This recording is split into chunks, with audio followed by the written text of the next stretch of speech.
tamu. Nyaman nggak saya ngobrol sama dia? Walaupun Mm-mm. dia STM misalnya ya, tapi kalau misalnya saya ajak ngobrolnya enak, nah Mm-mm. itu yang saya pilih mendingan. Ini yang namanya hotelier itu adalah Mm. mantu idaman. Kenapa? Karena orang lain aja kita taking care, apalagi anaknya ibu. Gitu. Kita adalah mantu idaman loh. Gitu. Catat, catat. Catat, Gus, catat. Ujian besok. Masuk Berarti list. ada training dulu Bu ya? Iya, pasti ada training dulu.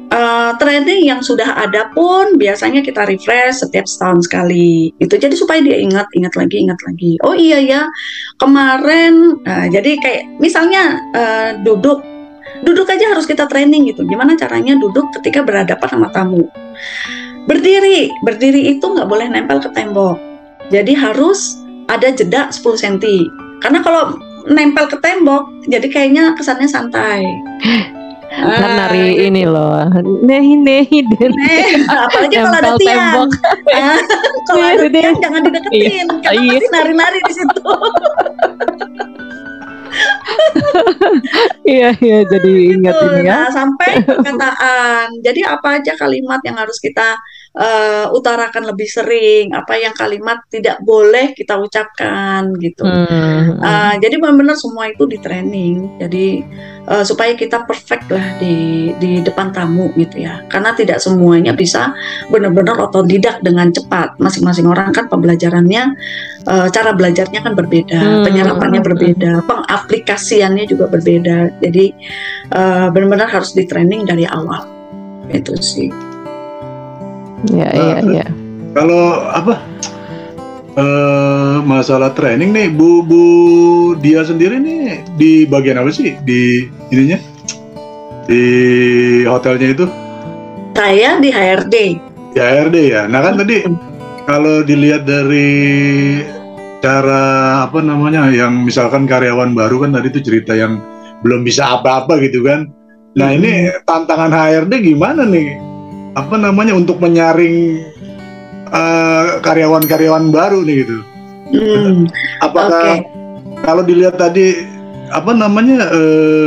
keterangannya kan ada yang belum bisa apa-apa nih gitu. Kenapa bisa direkrut kan gitu tuh? Apakah ada hal yang menonjol selain mungkin gitu, ini ya, mungkin sekarang nih kualifikasi yang dibutuhkan gitu ya. Jadi biar itu apa gitu?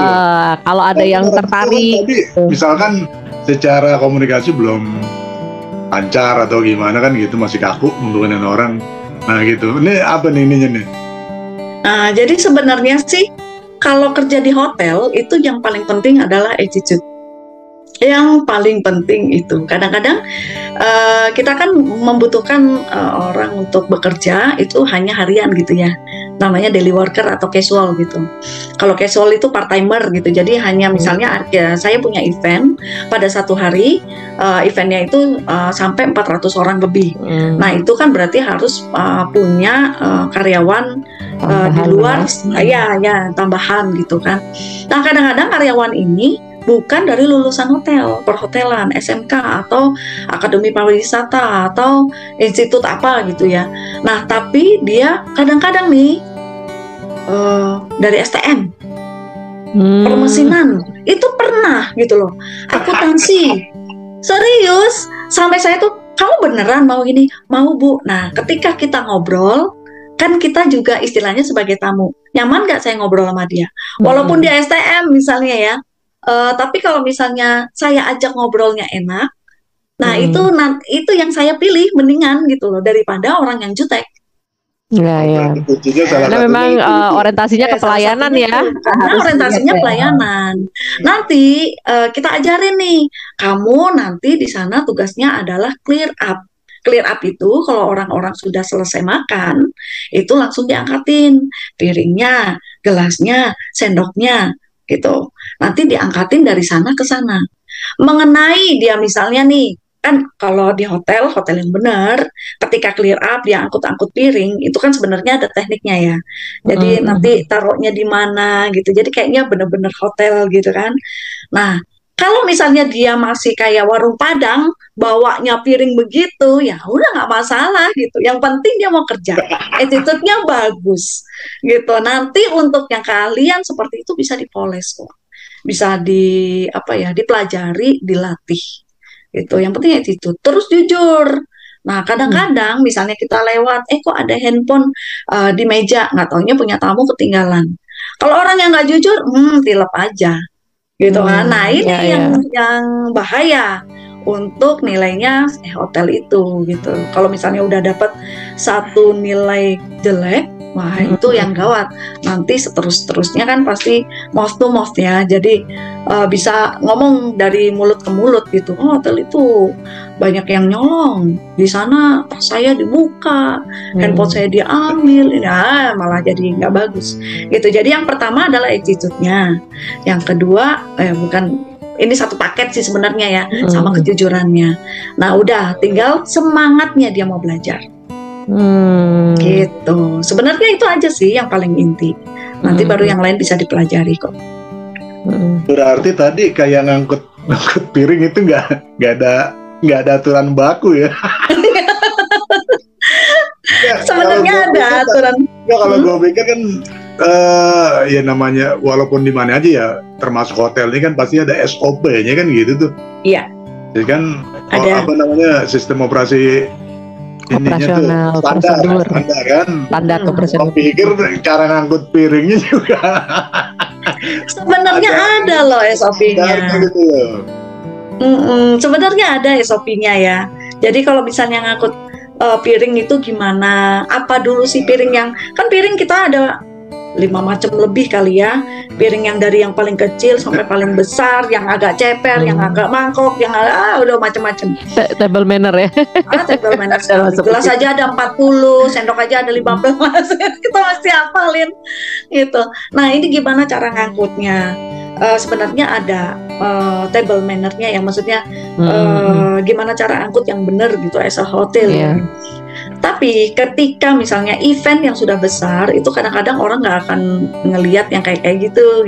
Jadi ya sudah, yang penting piring, gelas, garpu, sendok diangkat gitu. Nanti ketika yang gimana caranya angkut piring yang benar, itu nanti biasanya kita sediakan untuk para VIP yang benar-benar private. Nah, itu benar-benar as a hotelier gitu loh, as a staff, banget staff gitu ya. Dasinya kupu-kupu. Terbang sendiri. Aduh, kan ya dulu gitu sih. Ya kan, kalau kita kan ngelihatnya seperti itu tuh. Kalau gue pribadi kan gitu. Ini kalau ini menarik sih ya. Jadi ini untuk KB listener yang tertarik nih ke perhotelan tuh ya, attitude is very very important gitu. Nah, kalau ini kan somehow gitu ya, somehow ada juga yang memang communication player sebetulnya ya, enak sebetulnya untuk ngobrol, tapi sebetulnya dia suka suka nilep gitu. Nah, ini ada screening jadi bisa lihat ada dari komunikasinya enak nih gitu ya. Kemudian ada tahapan untuk memang melihat apakah dia honest gitu ya, jujur gitu, pribadi yang memang berdedikasi dan bertanggung jawab dengan pekerjaannya. Itu ada tes juga atau gimana? Sebenarnya kalau misalnya soal kejujuran itu kadang suka nyaru ya, nggak kelihatan ya. Iya, nggak kelihatan gitu ya. Kita bisa ngomongnya asik gitu, nggak tahu gimana cara ngetesnya kejujuran ini gitu kan. Memang sebenarnya kalau yang paling tepat, yang paling mendekati gitu yang tepat itu adalah psikotes. Di situ kan nanti akan kelihatan tingkat kejujurannya dia dari mana. Karena misalnya nih jawaban yang A, terus kemudian dibalik di nomor yang berikutnya sama apa enggak. Kalau misalnya enggak, ini ngada-ngada nih orang berarti gitu. Oke, kalau misalnya nggak pakai psikotes, nggak mungkin kan 400 orang, kami butuh 6 orang, begitu 6 orang psikotes semua dulu kan nggak mungkin, ini udah harus berjalan. Tapi biasanya sih kita bisa lihat dari mata ya. Jadi dari mata seseorang tuh kita bisa lihat nih orang karakternya seperti apa. Kalau yang udah sering lihat karakter berbagai macam orang, ya mungkin bisa ya. Ini kan udah jam terbang ya, mungkin saya dari orang yang paling temperamen sampai orang yang paling diem udah ketahuan berbagai macam case, nilep sana nilep sini, curang sana curang sini tuh saya udah sering lah ketemu sama yang gitu, jadi ketahuan ini orangnya mengada-ngada nih, peres-peres nih gitu. Sama yang sensornya udah ini ya, sensornya udah sensitif banget. Sensornya udah alamiah. Udah alamiah gitu. Nah, kadang kalau misalnya nih itu kan di event ya, jadi kita kayak massal gitu untuk interviewnya. Kalau misalnya kita membutuhkan staff gitu, kadang-kadang tes-tesnya nih, ketika saya interview, misalnya saya akan ada misalnya ya waktu itu ada uang 2.000 misalnya, saya taruhlah di situ, saya tinggal dulu sebentar. Nah nanti kalau misalnya dia ngapa-ngapain uangnya itu, nah itu kan berarti dia punya penyakit gitu. Dan itu pernah saya temukan. Itu jadi sengaja saya kasih uang di situ, ya berarti rugi juga ya gue selama ini berapa kali interview kayak gitu ya. 2.000 kali 10 ya lumayan, udah 20.000 dapat ketoprak 1 mangkok. Nggak apa-apa, tapi itu kan jadi satu tes sendiri ya. Kasih aja uang di situ, terus kita pergi. Nah itu nanti ada kok, ada ya waktu itu ada gitu ya, yang dia punya penyakit itu diambil. Ya ampun, 2.000 aja diambil. namanya penyakit ya, kan kita nggak tahu ya kalau ini. Iya makanya waduh, wah ini parah ini. Iya, udah ini itu udah kalau coklat aja Bu, coklat. Coklat itu. Iya, coklat, permen. Nah, misalnya nih, kita suka kasih gelas yang ada permennya gitu kan, kita taruh aja di depan gitu. Dan kita harus hafal, itu permen masih ada berapa. Pas lagi kita udah pergi, kemudian kita datang, kalau misalnya permennya hilang 1, apalagi 2 atau 3, dia dikantongin tanpa dia izin, nah ini tandanya apa. Gitu. Nah itu yang kita kadang-kadang suka lihat ketika interview. Ya. Karena masih bagian dari ini ya, belum employee ini, bukan tamu juga gitu ya. Jadi masih calon gitu ya. Harus attitude-nya bisa menjaga juga gitu ya, amanah di ini. Waduh. Kalau apa ya trik-triknya ketika interview ya banyak sih sebenarnya. Pak, tadi kalau bisa ngelihat dari mata, nih mata hostnya gimana Bu? Orangnya gimana? Nah, soalnya dari tadi dia ketawa jadi sipit, aku nggak bisa lihat matanya. Tuh. Kubil orangnya. Nah itu kalau misalnya kita mau tes kejujuran kali ya, kalau misalnya tes apa dia bisa melayani atau tidak gitu kan, kadang-kadang kalau kita tanyakan kalau misalnya ada tamu gini kamu gimana, nah dia pasti speak peres gitu kan, oh nanti kita ginikan, oh nanti kita ginikan. Saya waktu itu pernah pengen tahu gitu loh, sampai seberapa dalam, seberapa dia melakukan servis kepada tamu atau kepada orang lain. Kadang-kadang saya jatuhin aja pulpen gitu. Kalau misalnya dia ibu pulpennya saya ambilkan, nah itu berarti benar-benar dari jiwanya dia. Tapi banyak dari generasi yang sekarang terutama nih ya, yang jiwa care-nya memang sedikit berbeda daripada yang dulu. Karena mungkin mereka sering ketemu sama laptop, handphone, gitu. Nunduknya fokusnya kayak itu ya. Betul, jarang berinteraksi sama sesama gitu ya. Jadi untuk sense of serve-nya itu agak kurang sih memang. Jadi kalau pulpen saya jatuhkan, ya dia cuma ngeliatin aja gitu. Ya istilahnya ya itu mah urusan lu. Gitu. Jadi pasti aku juga yang ngambil. Itu bukan punya gue. Ambil diri dah. Bilang, Bu, pulpennya jatuh. Cuma saya jauh tuh, Bu, ambil, Bu. Itu mah dilempar pulpennya, bukan jatuhin.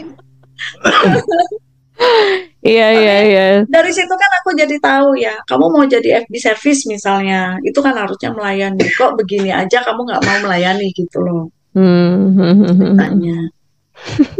Itu kayaknya bukan pengaruh dari gadget aja tuh Bune. Pelajaran PMP-nya juga udah nggak ada sih kan. Apa itu PMP? Bentar. Apa itu PMP? Itu yang makanan dari Pelembang. Itu pelajaran gitu. PMP aku nggak tahu loh. Zaman dulu ya. Nggak tahu loh aku PMP tuh. Pendidikan moral Pancasila. Oh iya itu ya. Dipertegas sudah dia. Kalau sekarang kayaknya nggak ada begitu-begitu ya. Iya. Sekarang PPKN apa? PKN kewiraan gitu. Tapi nggak terlalu mendalam kayak dulu gitu loh. Iya, kalau sekarang mungkin teori ya. Jadi kamu harus teori sekedar lewat kalau makanya hal-hal yang menyangkut attitude tuh untuk generasi sekarang tuh agak kurang. Hampir semuanya. Dulu kalau balik zaman dulu butir-butir Pancasila aja mesti hafal. Iya. Presiden sama menteri-menterinya pun harus hafal. Nah, ya, penataran dulu kan begitu. Iya. Undang-undang nomor yang membahas tentang agama itu undang-undang nomor berapa? Itu kalau kagak hafal udah deh nilainya kacau balau. Tapi memang kalau misalnya gini ya. Kalau ini kan mungkin pemikiran saya ya, yang namanya generasi yang sekarang ini memang untuk interaksi ke orang itu kan emang sedikit berkurang, mungkin sedikit banyak gitu ya berkurang. Kalau dulu nggak punya tuh yang mainan game watch ya, kalau dulu ya game watch. Jarang kalau misalnya dia udah punya game watch, sultan orang kaya gitu kan. Jadi nggak banyak gitu yang punya. Terus dulu apa tuh yang mainan yang dimakanin sendiri, Tamagotchi. Tamagotchi bukan yang dipelihara. Iya, yang dipelihara. Terus nanti berapa jam sekali kita kasih makan. Iya. Iya kan, kayak gitu-gitu. Nah itu kan jarang banget orang yang punya gitu. Kebanyakan pada zaman dahulu kala itu mainnya kan apa sih, main karet, main gundu, main itu yang interaksi ke orangnya tuh. Ya, congklak.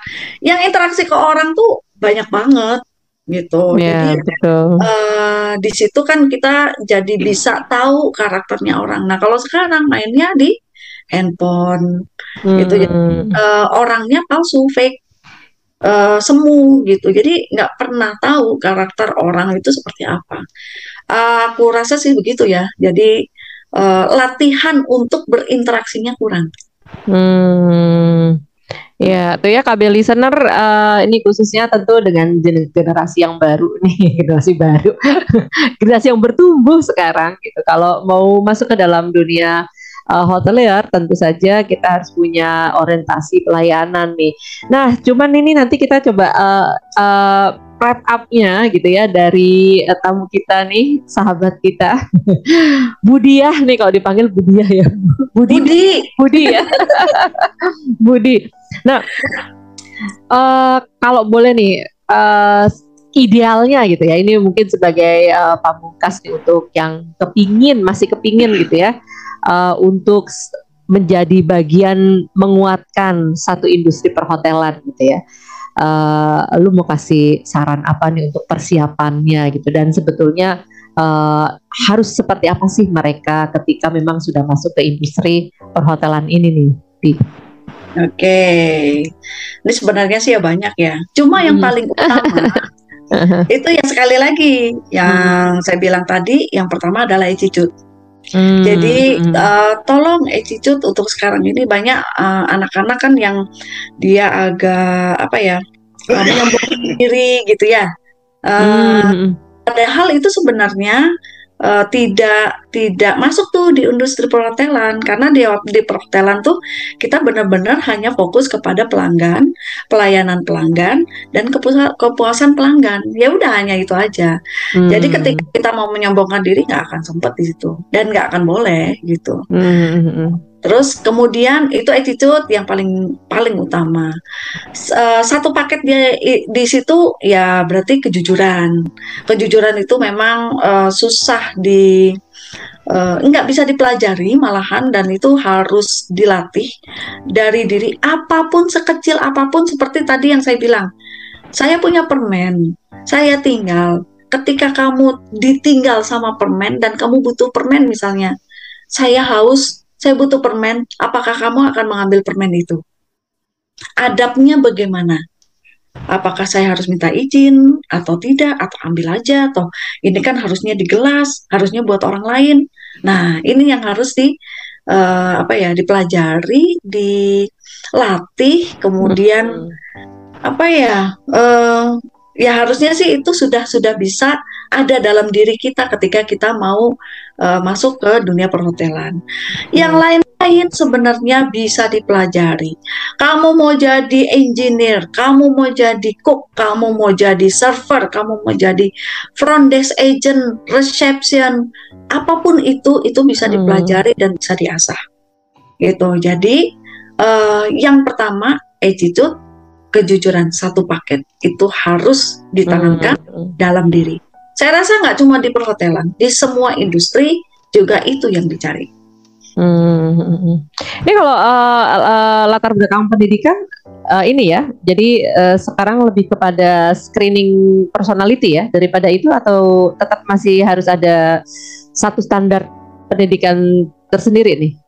Tergantung dari hotelnya ya. Biasanya kalau local chain, nah itu untuk lulusan SMP itu sepertinya udah nggak, tetap ya semua untuk lulusan SMP kayaknya udah nggak bisa. Minimal SMA, SMK gitu. Nah itu boleh. Tapi kalau yang saya lihat kalau di international chain itu kalau mau jadi staff itu harus minimal D1. Gitu. Ada beberapa ada beberapa international chain yang saya tahu itu minimal D1 gitu. Jadi karena ini nanti akan merubah pola pikir ya. Ketika SMA SMK pola pikirnya seperti ini, ketika sudah diploma ke atas 1 2 3 apalagi 4 S1 S2 itu nanti pasti akan sudah beda gitu sih. Hanya itu aja. Nanti kalau misalnya mau menanjak ke manajerial kan nggak mungkin kita bekerja staf terus di situ terus, nggak pindah-pindah bintang 3 terus kan, mau dong bintang 4, bintang 5 jadi manajer gitu kan. Nah itu nanti harus diasah juga dari sisi managerial skill, analytic skill gitu. Nah yang bisa didapat dari perkuliahan itu gitu loh. Sebenarnya sih di local chain itu nggak perlu sampai D1, kayaknya sih masih bisa.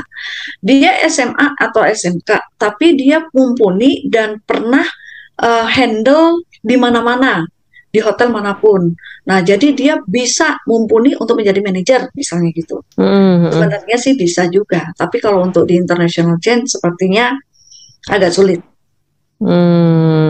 Oke. Wah ini jadi ini ya, gimana Gus? Lo ada nambah pengetahuan ini. Gue secara pribadi emang di hotel nih nggak terlalu tahu gitu loh. Pernah nginep di hotel aja untuk dalamannya kita nggak tahu gitu loh. Iya. Bincang-bincang ini ya banyak manfaatnya juga sih nih. Iya. Ini baru general ya, baru 10 menit tentang hotel ya. Ini berarti kan belum terlalu mendalam ini kan, terutama yang masalah HRD, bener nggak? Iya. Ya berarti ini ada sesi lanjutan kali Bu ya. Digangguin terus ya dianya. Senang kok diganggu. Senang dia Bu tuh. Tinggal diaturin aja waktunya gitu ya. Enggak, dari dulu adalah peran saya untuk mengganggu. Oh, ternyata sekarang peran saya diganggu. Ditoel-toel ya. Untuk berbagi.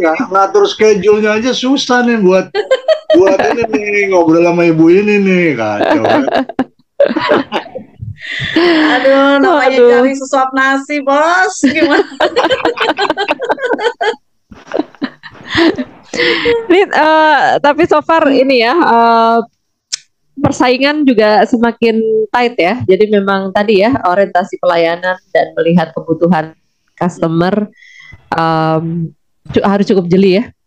Apalagi tadi kalau disebutkan ada tipikal bisnis leisure, itu juga ada yang cuma short term itu loh, yang kayak apa bobo kita nyebut nama. Bobo. Iya, jadi kapsul gitu ya, kapsul tempat tidur gitu, itu juga sudah bermunculan gitu ya, mengakomodir kebutuhan dari customer yang hanya mau berpindah sebentar saja tapi pengen resting gitu ya. Iya, betul. Oke, ini tight sekali. Jadi tetap bersemangat ya, seperti tadi kata Gugus, dirimu selalu memberikan ini ya, menyimpan semangat dan menebarkan semangat nih.